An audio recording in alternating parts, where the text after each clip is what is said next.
Shalom, selamat malam teman-teman. Shalom, selamat malam. Shalom, selamat malam. Shalom.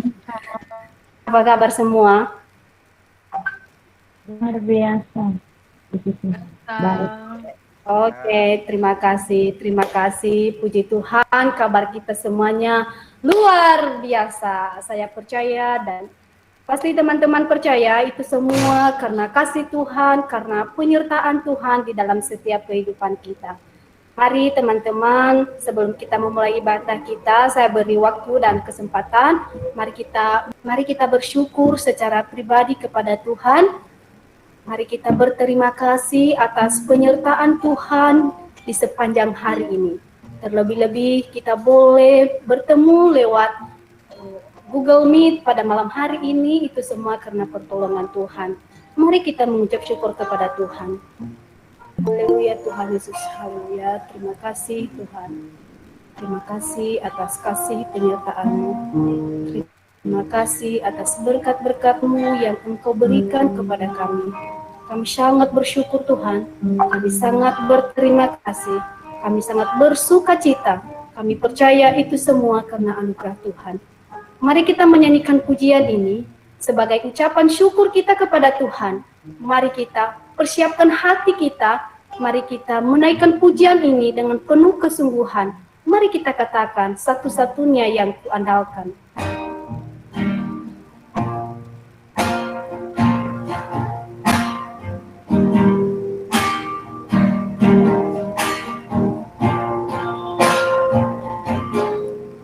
Engkau Tuhan yang setia, waktumu selalu yang terbaik.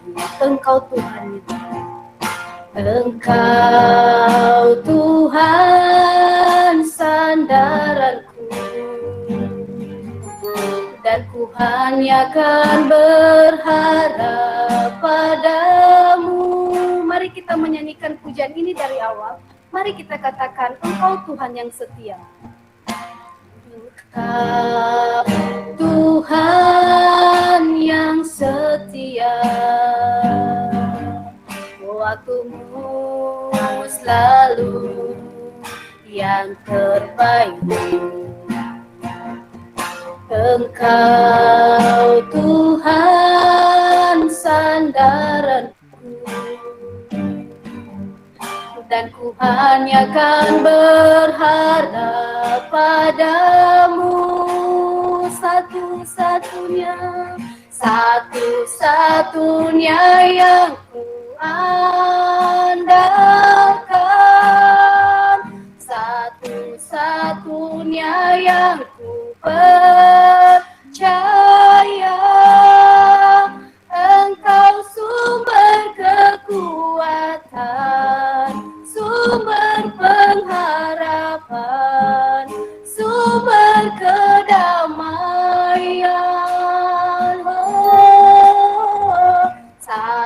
Satu-satunya yang ku andalkan, satu-satunya yang ku percaya. Engkau Tuhan memberkati, Tuhan penyembuhku, Tuhan pemulihku. Haleluya Tuhan Yesus. Mari kita menaikkan pujian ini sekali lagi dari awal. Mari sama-sama katakan, Engkau Tuhan yang setia. Engkau Tuhan yang setia, waktumu selalu yang terbaik. Engkau Tuhan sandaranku, dan ku hanya akan berharap padamu. Satu-satunya yang ku andalkan, satu-satunya yang ku percaya. Engkau sumber kekuatan, sumber perdamaian, sumber kedamaian. Oh, satu-satunya yang ku andalkan, satu-satunya yang ku percaya. Engkau Tuhan memberkati, Tuhan penyembuhku, Tuhan pemulihku. Satu-satunya yang ku andalkan, satu-satunya yang ku percaya. Engkau sumber kekuatan, sumber pengharapan, sumber kedamaian. Oh, satu-satunya yang ku andalkan, satu-satunya yang ku percaya. Engkau Tuhan memberkati, Tuhan penyembuhku, Tuhan pemulihku. Engkau Tuhan memberkati, Tuhan penyembuhku, Tuhan pemulihku. Dengan kasih Kristus, minta Kak Agusman membawa kita dalam doa pembukaan.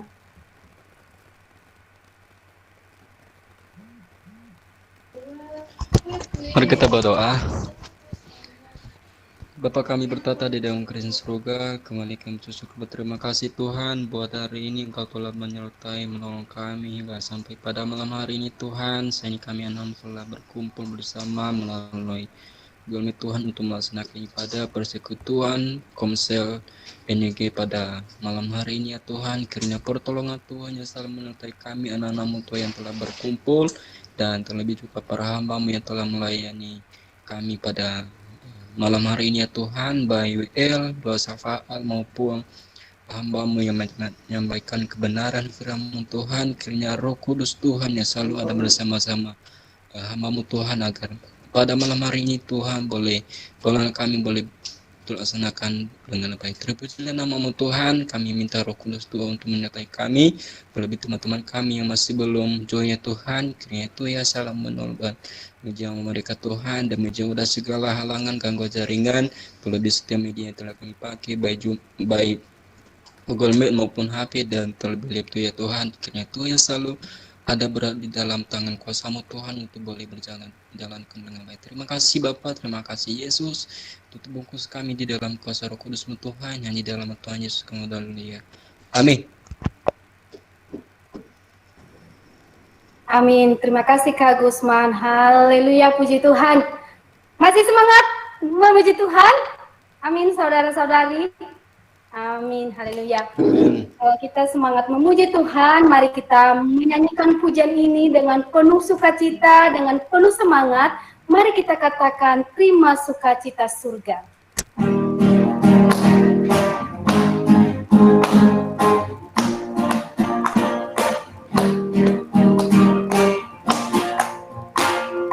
Terima sukacita surga, itulah kekuatan bagi jiwa.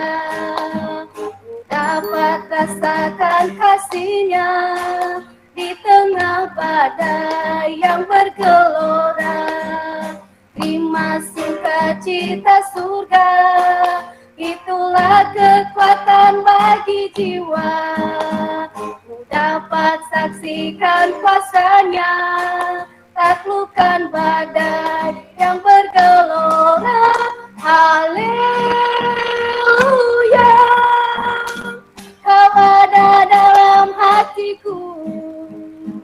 takkan patah semangatku, takkan hilang kekuatanku. Haleluya, ku mau bersorak bagimu, sukacita surga nyata penuhiku. Oke, mari kita nyanyikan lagunya dulu. Terima sukacita surga, itulah kekuatan bagi jiwa. Ku dapat rasakan kasihnya di tengah badai yang bergelora. Terima sukacita surga, itulah kekuatan bagi jiwa. Ku dapat saksikan kuasanya, taklukkan badai yang bergelora. Haleluya, kau ada dalam hatiku, takkan patah semangatku, takkan hilang kekuatanku. Haleluya, ku mau bersorak bagimu, sukacita surga nyata penuhiku. Sukacita surga nyata, sukacita surga nyata, sukacita surga, sukacita surga nyata penuhiku. Yeay, beri kemuliaan bagi nama Tuhan. Terima kasih. Tiba saatnya kita akan mendengarkan kebenaran firman Tuhan yang disampaikan oleh Kak Krisman Zebula. Namun sebelumnya mari kita menyanyikan satu lagu pujian, Kau Berfirman.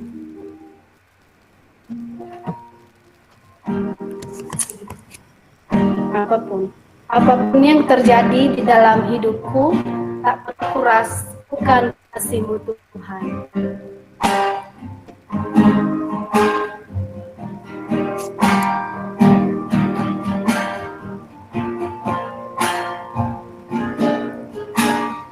Apapun yang terjadi dalam hidupku ini, tak pernah kuragukan kasih-Mu Tuhan. Lewat gunung yang tinggi, lewat gunung yang tinggi, dalam lembah yang curam, tak pernah kuragukan janji-Mu Tuhan. Apapun yang terjadi dalam hidupku ini,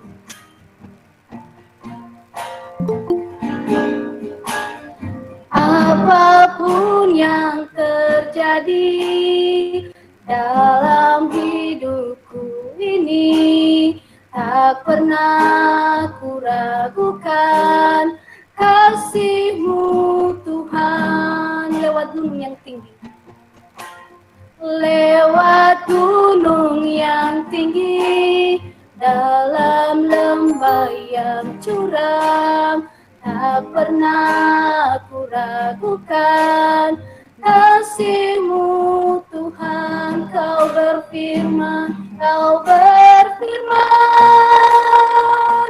dan sembuhkanku. Kau bersabda dan selamatkanku. Tiada yang mustahil bagimu. Yesus, ku percaya padamu. Terima kasih Tuhan Yesus. Terima kasih. Apapun yang terjadi dalam hidupku ini, tak pernah kuragukan kasih-Mu Tuhan. Lewat gunung yang tinggi, lewat gunung yang tinggi, dalam lembah yang curam, tak pernah kuragukan kasih-Mu Tuhan, Kau berfirman dan sembuhkanku. Kau bersabda dan selamatkanku. Tiada yang mustahil bagimu. Yesus, ku percaya padamu. Kau berfirman dan sembuhkanku. Kau bersabda dan selamatkanku. Tiada yang mustahil bagimu. Yesus, ku percaya padamu. Yesus, ku percaya padamu. Yesus, ku percaya padamu. Yesus, ku percaya padamu. Yesus, ku percaya padamu. Sekali lagi, Yesus, ku percaya padamu. Yesus, ku percaya padamu. Kepada banyak dipersilakan. Mari kita berdoa. Segala puji, hormat, kemuliaan bagi Allah kami, Allah yang luar, Allah yang sangat memperdulikan kami, Allah yang selalu menyertai, memberi kekuatan bagi kami. Malam hari ini Tuhan, kami bersyukur buat kesempatan yang begitu indah yang Tuhan berikan bagi kami untuk kami dapat beribadah malam hari ini Tuhan. Secara virtual, kami percaya tidak mengurangi hadirat Tuhan. Kami percaya tidak mengurangi jamahan Tuhan. Boleh terjadi bagi kami pribadi, lepas pribadi saat ini. Makasih Bapa, kalau sebentar kami akan mendengarkan firman-Mu. Biarlah Roh Kudus-Mu bekerja bagi setiap kami, bagi setiap hati kami. Sehingga berkat firman Tuhan boleh benar-benar sampai di hidup kami pada saat ini. Dan di dalam hidup kami mampu mempraktekkan firman-Mu. Terima kasih Bapa, hamba-Mu yang akan menyampaikan kebenaran firman-Mu sangatlah terbatas ya Tuhan. Hamba bermohon kepada Tuhan, biarlah Tuhan yang menyertai, biarlah Tuhan yang mengurapi, sehingga hamba-Mu menjadi saluran berkat firman Tuhan malam hari ini, boleh menjadi berkat pada malam hari ini. Terima kasih Tuhan, kami sambut firman-Mu, haleluya, amin.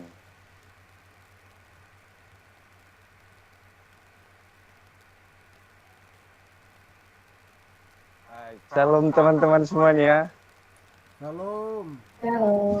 Salam. Shalom. Saya berharap ini jaringan bagus terus ini sepanjang khotbah ini. Karena kami juga mengalami gangguan jaringan ini sudah berapa lama.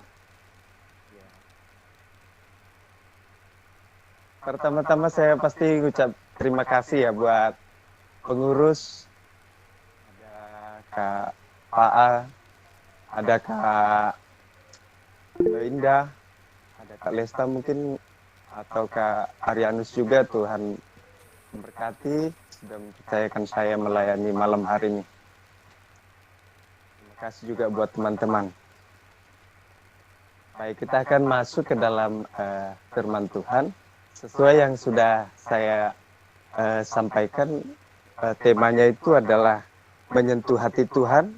Mari kita buka Alkitab kita dalam Injil Markus pasal yang pertama ayat 40 sampai ayat yang ke-42.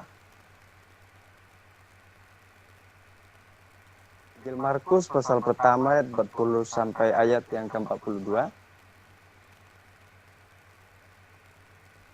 Nah, saya akan bacakan, teman-teman boleh dengarkan. Perikopnya Yesus menyembuhkan seorang yang sakit kusta. Seorang yang sakit kusta datang kepada Yesus dan sambil berlutut di hadapannya ia memohon bantuannya. Katanya, kalau engkau mau, engkau dapat mentahirkan aku. Maka tergeraklah hatinya oleh belas kasihan. Lalu ia menggulurkan tangannya menjamah orang itu dan berkata kepadanya, "Aku mau, jadilah engkau tahir." Ayat 42. Seketika itu juga lenyaplah penyakit kusta orang itu, ia menjadi tahir. Amin. Saudara yang dikasihi oleh Tuhan, menjadi dasar kebenaran buat kita malam hari ini dari Markus pasal 1 ayat 40 sampai ayat 42 ini. Saya sudah berikan temanya itu menyentuh hati Tuhan. Nah, menyentuh hati Tuhan ini bukan berbicara sentuhan secara badan ya. Tapi ini sentuhannya kepada tindakan kita, terus Tuhan menilai dengan perasaannya, dengan hatinya. Tuhan tersentuh di sana, dikatakan di situ. Tadi saudara, penting sekali menyentuh hati ini. Kenapa? Karena kalau menyentuh hati, berarti katakanlah menjadi sebuah contoh, menjadi sebuah perumpamaan. Kalau orang yang sedang suka kepada seorang yang lain, dia bakal usaha bagaimana supaya mampu menyentuh hati orang itu, supaya dia mau berkenan, katakanlah membalas rasa daripadanya. Nah, saudaraku, sedemikian rupa kalau orang zaman dahulu berkata begini, gunung kudaki, lautan kuseberangi. Itu orang zaman dulu, saudara. Usahanya luar biasa. Untuk apa? Supaya menyentuh hati. Sudah gitu dibawakan martabak lagi. Haleluya. Jadi itu kan usaha menyentuh hati. Sampai ada lagu dunia bilang, sentuhlah dia tepat di hatinya. Ya, haleluya. Makanya kalau saudara dan saya berhasil, saudara, menyentuh hati Tuhan itu tepat di hatinya, maka nanti kita juga akan mempelajari bagaimana berkat diterima oleh orang yang sakit kusta itu. Baik, saya akan langsung cepat saja, saudara, kepada poin-poinnya. Ada 4 poin malam hari ini saya mau sampaikan kepada kita. Sesuai pembacaan kita, saya akan baca ayat yang ke-40. Seorang yang sakit kusta datang kepada Yesus dan sambil berlutut di hadapannya, ia memohon bantuannya. Katanya, kalau engkau mau, engkau dapat mentahirkan aku. Karena yang pertama sekali dilakukan orang ini, kenapa sih orang ini mampu menyentuh hati Tuhan? Tentu ada tindakan yang ia sudah lakukan, saudara. Ya, tidak hanya tidak lakukan apa-apa, lalu Tuhan tiba-tiba tersentuh. Tidak, pasti ada yang sudah dia lakukan. Dan yang pertama, kita melihat seorang yang sakit kusta datang kepada Yesus. Itu adalah poin yang pertama. Yang pertama itu datang kepada Yesus. Orang kusta ini datang kepada Yesus. Di tengah yang ia alami, saudara, kalau kita mempelajari sakit kusta itu bukan sakit panu, seperti biasa gitu, enggak. Tapi sakit kusta ini mampu merusak daging, bahkan sampai kepada tulang. Dan menular pula dia. Jadinya, saudara, orang kusta itu diasingkan biasanya, ya, dibedakan tempat tinggalnya, katakanlah diisolasi, mereka terasingkan. Jadi di tengah apa yang dia hadapi, yang dia rasakan, ketika dia dengar ada Yesus datang, maka dia usaha untuk datang. Sekalipun mungkin usahanya bakal nggak diterima, kenapa? Ada orang banyak di sana, ya. Sementara dia sakit kusta, kan orang takut tertular. Tapi dia usaha terus untuk datang. Nah, saudara yang dikasih oleh Tuhan, datang kepada Tuhan. Ini yang pertama sekali. Kita harus dalam hidup kita juga mesti punya kerinduan. Bagaimana kita mau datang kepada Tuhan. Raja Daud pernah berkata, jiwaku hancur karena merindukan pelataran-Mu. Di tengah pergumulan yang dia hadapi, dia juga rindu untuk datang kepada Tuhan. Sampai dia bilang, 1 hari di pelataran Tuhan itu lebih baik daripada 1000 hari di tempat lain. Nanti kalau teman-teman baca di Mazmur 84, silakan dibaca. Saudara, berarti saudara, orang yang datang kepada Tuhan itu bukan datang gitu saja, tapi punya hasrat. Makanya dia katakan, jiwaku hancur merindukan pelataranmu. Maka saudara, kalau kita pun datang ke hadapan Tuhan, lewat sekarang kita dipermudah, kita bisa berdoa, ya, menghampiri Tuhan, bahkan lewat pujian kita bisa menghampiri Tuhan, bahkan lewat penyembahan kita bisa menghampiri Tuhan. Mari saudara, punya hasrat, punya rindu kepada Tuhan, sehingga Tuhan akan menilai benar-benarkah ketika kita datang kepadanya. Tuhan punya penilaian, karena tak ada yang tersembunyi di matanya. Itu yang pertama, orang buta ini datang kepada Tuhan. Maka susah senang pun hidup kita, mari tetap usahakan datang kepada Tuhan. Jangan pernah lupakan Tuhan. Saya selalu, ada juga satu jemaat dengan kita, Saudara Sukawati Jega, nanti boleh tanya. Saya orang yang selalu mengusahakan bagaimana supaya beribadah, supaya bisa saya beribadah. Kalau memang sudah tidak bisa lagi, baru saya tidak datang beribadah. Kenapa? Karena mesti punya hasrat, mesti punya kerinduan untuk datang kepada Tuhan. Karena kita, orang-orang yang tanpa Tuhan itu bukan apa-apa. Sampai Yesus gambarkan kita itu seperti cabang pohon anggur yang kalau tidak melekat dengan cabangnya tidak ada gunanya, akan mati, akan kering, bahkan binasa. Maka jangan terlena, bukan hanya waktu susah saja saudara orang bisa melupakan Tuhan. Kadang orang waktu senang saja pun bisa lupa sama Tuhan. Karena di dalam situasi, di dalam segala kondisi, hati, mood kita, dalam hidup kita harus tetap punya hasrat yang datang kepada Tuhan. Sehingga Tuhan akan memberkati kita. Nah yang kedua, saya akan bacakan Mas di ayat itu juga. Seorang yang sakit kusta datang kepada Yesus dan sambil berlutut di hadapannya, ia memohon bantuannya. Katanya, kalau engkau mau, engkau dapat mentahirkan aku. Saudara, saya mau membaca dan sambil menggarisbawahi dan sambil berlutut di hadiratnya. Jadi dia datang yang pertama, lalu yang kedua dia datang itu dengan rendah hati. Ya, dia datang dengan rendah hati di hadapan Tuhan. Dia menyadari keberadaannya, dia menyadari dirinya, dia merasa tahu diri. Sehingga dia datang di hadapan Tuhan itu dengan rendah hati. Karena Tuhan sangat suka kepada orang yang rendah hati. Tapi sebaliknya Tuhan sangat membenci orang-orang yang sombong. Karena saya ada baca sebuah cerita di Thailand. Luar biasa. Ya. Seorang anak perempuan tinggal bersama dengan ibu. Jadi saya masih kecil, orang tuanya laki-laki sudah meninggal.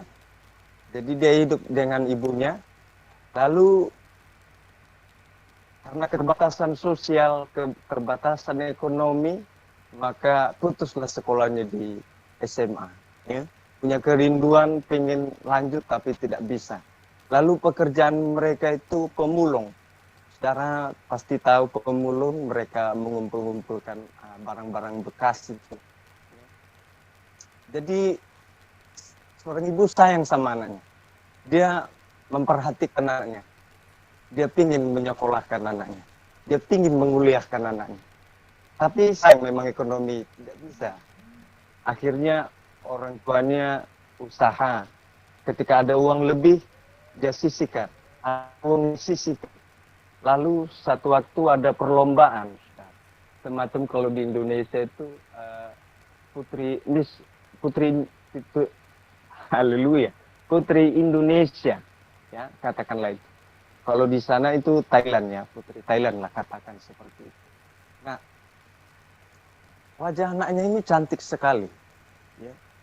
Jadi setelah mengikuti peraturan, dia mulai ikut pertandingan itu dan akhirnya dia menang. Dia menang menjadi seorang juara. Lalu dengan bangganya dia terima mahkotanya. Setelah itu dia katakan dia tidak malu-malu menyatakan siapa dirinya, apa pekerjaannya. Dia juga tidak malu-malu menyatakan siapa ibunya. Ya, bahkan dia katakan aku masih akan tetap membantu ibuku, sekalipun mungkin ibuku akan melarang aku seperti itu. Jadi saudaraku, tertampak rendah hatinya seseorang itu, sekalipun sampai ke puncak sebuah karir. Tapi dia belajar menjadi orang yang rendah hati. Dia mengakui ibunya, walaupun ibunya seorang yang susah, ya, seorang pemulung. Dan dia akui itu juga pekerjaannya. Berbeda dengan ceritanya di Indonesia. Kalau saudara pasti sering dengar Malin Kundang. Malin Kundang hidup susah, saudara. Dan dengan kesepakatan ibunya dia pergi merantau. Lalu di sana dia dapat seorang istri yang kaya raya. Begitu pulang di kampung halaman, saudara, apa yang terjadi? Waktu dia pulang, dia ketemu ibunya bilang, "Nak, tapi apa jawabnya? Kau bukan ibuku, aku nggak kenal siapa kamu." Sombongnya bukan main. Lalu alih-alih saudara menikmati hidup berkepanjangan. Tapi kalau kita melihat kisahnya, kan dikutuk menjadi batu. Itu sebuah kesombongan. Berbeda dengan yang di Thailand tadi, sangat kontras. Dia mengakui ibunya. Bahkan katanya aku akan mau membantu. Karena saudara, seperti apapun karir kita, mungkin memuncak. Jangan pernah menjadi sombong. Jangan pernah menjadi pribadi yang sombong. Tetap rendah hati. Menyadari diri seorang hamba. Kalau hamba itu kan saudara, kalau bahasa kasarnya itu budak. Jadi tak ada yang bisa dibanggakan kalau bukan Tuhan yang serta dengan kita. Itu yang kedua, rendah hati. Orang ini datang, dia rendah hati. Kemudian saya akan baca kemudian. Seorang yang sakit kusta, masih ayat 40. Seorang yang sakit kusta datang kepada Yesus dan sambil berlutut di hadapannya. Dia memohon bantuannya. Katanya, kalau engkau mau, engkau dapat mentahirkan aku. Garis bawahi kata di situ saudara, kalau engkau mau.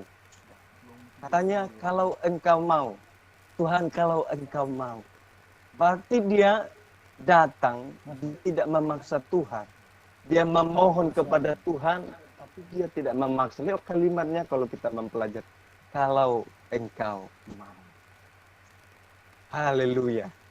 Saudara, kadang-kadang kita seperti memaksa Tuhan dalam sebuah keinginan kita, dalam sebuah harapan kita. Ya, kita seperti memaksa Tuhan. Ya, kita doa seperti memaksa Tuhan. Tapi menjadi pelajaran yang indah. Malam hari ini kita membacanya, katanya kalau engkau mau. Tuhan. Jadi saya juga pernah berdoa. Saya pernah berdoa dulu agak konyol. Ya. Dulu saya bilang gini, Tuhan, kalau aku nanti ketemu jodohku, aku berharap dia pemain bulu tangkis. Kan saya hobi bulu tangkis. Jadi kalau menang, kalau ada perlombaan di gereja nanti. Tapi saudara, seiring perjalanan saya sudah 28 tahun. Saya tidak pernah ketemu orang yang seperti itu. Haleluya. Jadi ya saya nggak pastikan itu memaksa Tuhan ya. Saya nggak pastikan itu memaksa Tuhan. Tapi kadang memang keinginan kita sepertinya memaksa Tuhan. Ya. Bukan kita bilang, Tuhan, manakah yang kau kehendaki untuk kita katakan yang seperti saya tadi. Jadi saudara, ini menjadi pelajaran yang luar biasa. Tuhan, kalau engkau mau, katanya. Kalau engkau mau. Ya. Maka apapun yang kita harapkan kepada Tuhan, jangan pernah paksa Tuhan. Kembalikan kepada kehendak Tuhan. Kalau itu kehendak Tuhan, katakan, Tuhan kalau ini kehendak-Mu, jadilah. Pasti jadi, amin. Saya yakin percaya. Nah, itu yang ketiga. Lalu yang terakhir. Cepat ini yang terakhir. Yang terakhir, saya akan baca masih di ayat itu. Seorang yang sakit kusta datang kepada Yesus dan sambil berlutut di hadapannya, ia memohon bantuannya. Katanya, kalau engkau mau, engkau dapat mentahirkan aku. Engkau dapat mentahirkan aku.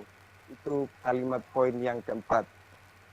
Orang kusta ini percaya Tuhan sanggup menyembuhkan dia. Ya, ini poin yang terakhir. Yang pertama tadi, saudara, dia datang kepada Tuhan. Yang kedua, dia rendah hati. Yang ketiga, memohon dengan tidak memaksa. Lalu yang keempat itu dia percaya. Ya, saya yakin kepada teman-teman juga ketika datang memohon bantuan seseorang, saya yakin saudara sudah mempertimbangkan itu orang sanggup menolong saya. Kalau saudara udah nggak yakin dia sanggup menolong saudara, ngapain saudara datang? Kan seperti itu. Sama dengan orang kusta ini, dia dengan penuh keyakinan dia datang, dia katakan, kalau engkau mau, engkau dapat mentahirkan aku. Kalau secara manusia tidak ada yang bisa. Ya, kemampuan manusia tak ada yang bisa. Sehingga sudah dibuktikannya selama hidupnya bahwa dia tetap sakit kusta. Yang dia usaha, mungkin obat-obatan dia sudah usahakan, tapi belum ada jawaban dari kesembuhan penyakitnya. Tapi ketika dia percaya, Tuhan sanggup menolong, Tuhan sanggup menjawab pergumulannya. Dan luar biasa, saudara. Ya, itu adalah pelajaran yang indah untuk kita malam hari ini. Dan hasil daripada 4 poin yang ia kerjakan itu mampu menyentuh hati Tuhan. Saya akan bacakan ayatnya, ayat 41 dan ayat 42. Maka tergeraklah hatinya oleh belas kasihan. Lalu ia mengulurkan tangannya, menjamah orang itu dan berkata kepadanya, aku mau, jadilah engkau tahir. Seketika itu juga lenyaplah penyakit kusta orang itu, dan ia menjadi tahir. Saudara, puji Tuhan. Ya, luar biasa. 4 poin yang ia lakukan menyentuh hati Tuhan. Dan ketika Tuhan melihat dia tergerak hatinya, oh, anakku, katanya seperti itu. Ya, katanya, aku mau. Saudara, untuk setiap persoalan kita, untuk setiap pergumulan kita, ketika Tuhan menjawab, katanya, aku mau, saya yakin kita akan lompat bergirang. Saya yakin kita akan sukacita, bukan main. Terima kasih Tuhan. Ini jawaban dari doaku. Ini jawaban dari pergumulanku. Ya, saya yakin. Dan itulah yang didapati dari orang kusta ini. Ketika dia melakukan 4 poin ini, dia mampu menyentuh hati Tuhan. Dan Tuhan berkata, aku mau. Di ayat 42, ia menjadi tahir. Puji Tuhan, saudara yang dikasihi Allah. Jadi, dapat disimpulkan, saudara, untuk mampu menyentuh hati Tuhan, kita mesti datang kepada Tuhan dengan rendah hati, memohon dengan tidak memaksa, bahkan juga percaya kepada Tuhan. Pasti Tuhan akan menolong kita. Pasti Tuhan akan berkenan kepada kita. Terima kasih. Amin untuk firman Tuhan. Singkat saja saya menyampaikannya. Selanjutnya, baik, mari kita berdoa.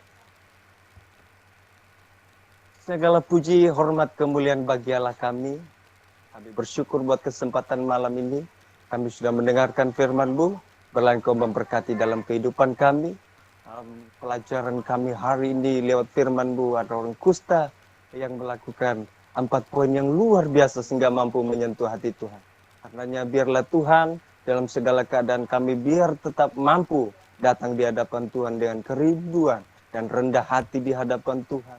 Memohon dengan tidak memaksa, bahkan percaya bahwa kuasa-Mu sanggup menolong kami, sanggup membukakan pintu-pintu yang sudah tertutup sekalipun. Terima kasih Bapa, kami bersyukur buat firman-Mu malam hari ini. Haleluya. Amin. Amin. Amin. Amin.